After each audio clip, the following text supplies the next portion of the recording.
በካርጎ ስትልኩ ማሰብ መጠንቀቅ ያለባችሁ ነገሮች፣ መጀመሪያ እቃው ለመድረስ ከ2 እስከ 3 ወር ሊፈጅ ይችላልና። አሰላሙ አለይኩም ወራህመቱላሂ ወበረካቱ።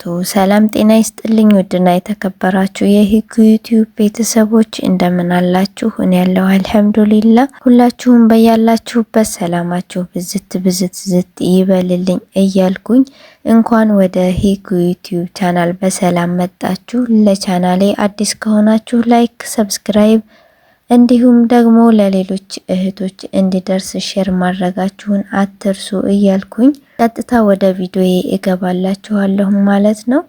በዛሬው ቪዲዮ ይዤላችሁ የመጣሁት ወደ ሀገር እቃ ለመላክ አስባችሁ ከሆነ ከመላካችሁ በፊት ምን ማድረግ እንዳለባችሁ ልነግራችሁ ነው።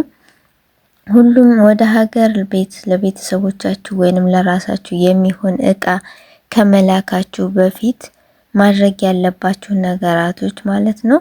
ብዙ እህቶቻችን ካላወቁት መረጃ የተነሳ ንብረታቸው ተወርሶ ወይንም እቃቸው ዋጋ ደግሞ ከዋጋው በላይ ቀረጥ ተጠይቀው ሲያለቅሱ እናያለን። እናንተ ጋር ያ እንዳይደርስ ምን ማድረግ እንዳለባችሁ ነግራችኋለሁ። ቀጥታ ወደ ቪዲዮ ትገባላችሁ። በእቃ ለመላክ 2 አይነት የመላኪያ ዘዴዎች አሉ።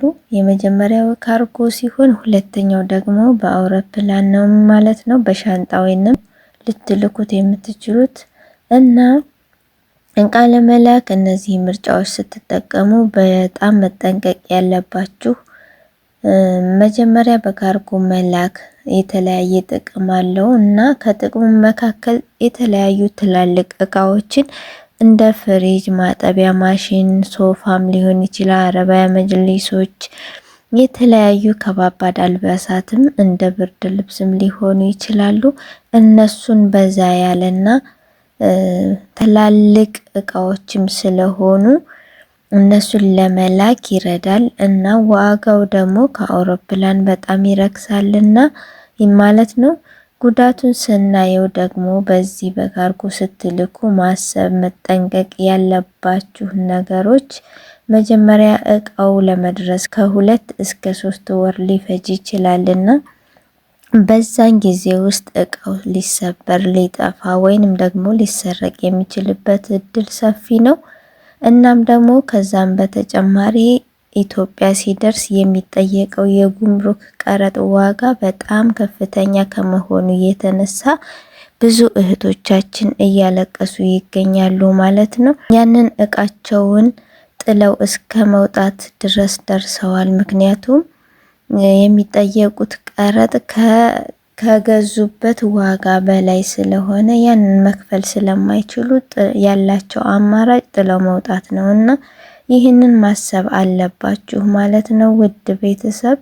ሁለተኛው ደግሞ በፕሌን ወይንም በአውሮፕላን በምትልኩበት ጊዜና ጥቅሙ እቃው በፍጥነት ይደርስላችኋል፣ እንዲሁም ደህንነቱ ደግሞ ይጠበቃል ወይንም ላይሰበረባችሁ ይችላል ማለት ነው።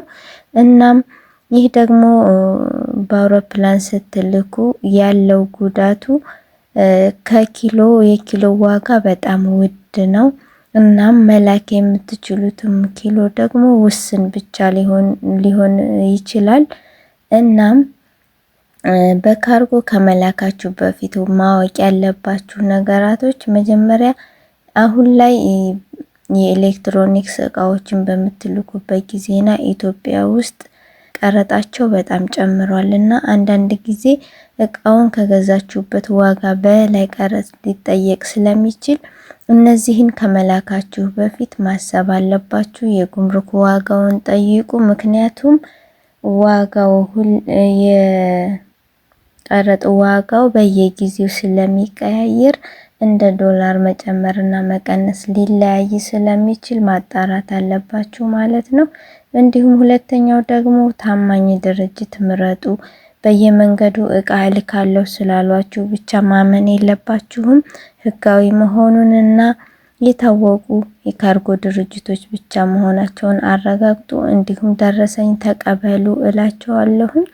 በመጨረሻም ልመክራችሁ የምፈልገው እህቶቼ ልብስና ጫማ ከሆነ በካርጎ ብትልኩ ይሻላል ማለት ነው። ምክንያቱም እነዚህ ቀረጣቸው ያን ያክል አይከብድም።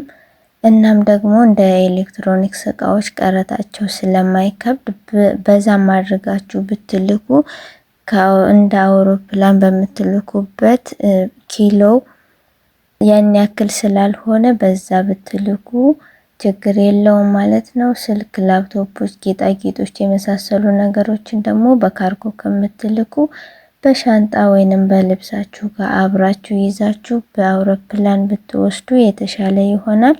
እንዲሁም እነዚህ ትላልቅ ማሽኖች እነ ፍሪጆች፣ ማጠቢያዎችን ደግሞ በምትልኩበት ጊዜና መጀመሪያ ቀረጣቸውን ጠይቁ። ወይንም ደግሞ ከዚህ ጀምራችሁ የምትልኩበት ዋጋ ቀላል ሊመስላችሁ ቢችልም በጣም ውድ ነውና እዛው ብትገዙ ይሻላችኋል እላችኋለሁ ማለት ነው።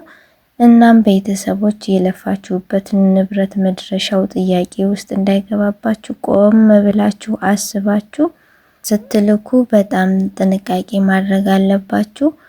እናም ቪዲዮ ከተመቻችሁ ላይክ፣ ሰብስክራይብ ማድረጋችሁን አትርሱ።